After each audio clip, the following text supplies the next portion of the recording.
Hello biology, this is Mrs. Kozian.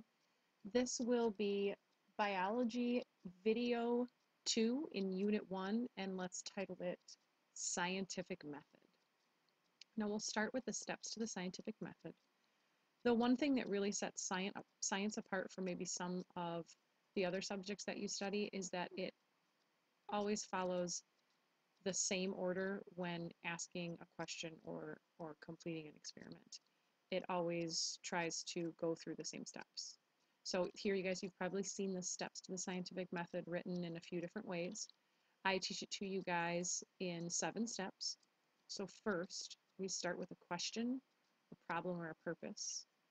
Next, we would do some research so that we can make an educated guess about that question.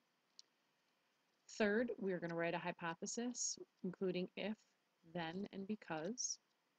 Next, we will design a controlled experiment. We analyze data, including making graphs and tables, make conclusions about our data, and last, publish. You guys will go through each of these steps. When we say publish, that means that once you have finished and reviewed each other's labs, you guys will turn it into me. Think of it like I'm your publisher. You're going to publish to me. A controlled experiment is one where only one variable is changed. All others, the scientist or experimenter attempts to keep the same. One good example would be the friction lab that you might remember from Physics 1. In the friction lab, I believe you guys had different surfaces that you drug a small sled across. You had the same weight, same sled, but change the surfaces in order to measure the coefficient of friction. And in that controlled experiment, the one variable that you changed was the surface. Everything else you attempted to keep the same. Variables. Variables are anything in an experiment that can change. There are different types of variables, and we will learn about those in class as well. One example might be time. You might measure how long it takes for something to happen. You might measure things at different intervals like 10 seconds, 20 seconds, 30 seconds. But that's a factor that can change. It's either something that we change or something that changes as a result of your experiment. First type of variable is called the independent variable. Sometimes it's also called manipulated because we are going to manipulate it. I change it, independent variable. This is the one variable that you get to control in the lab. Think of it as the new product or something that you want to test.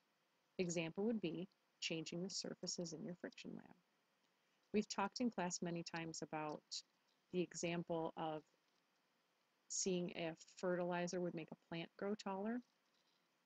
Fertilizer would be your independent variable in that one. You plant the same plant, same soil, same sun, same water. The only thing you'd want to change is the fertilizer.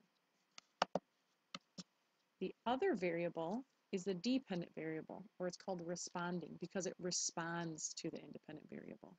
It changes as a result of the variable that you change. IV stands for independent variable. So going back to that fertilizer example, we would change the fertilizer in the plant, but we can't decide how tall the plant is going to grow. So the height of the plant depends on whether or not there's fertilizer, so that is a dependent variable. Control variable. These are variables that you attempt to keep under control so that the experiment is consistent or fair. Example again is your friction lab. You tried to control the mass, the force that you pulled with, the sled. Those were all the same for each test. Those are control variables. Think of it as something you're doing to make the experiment fair.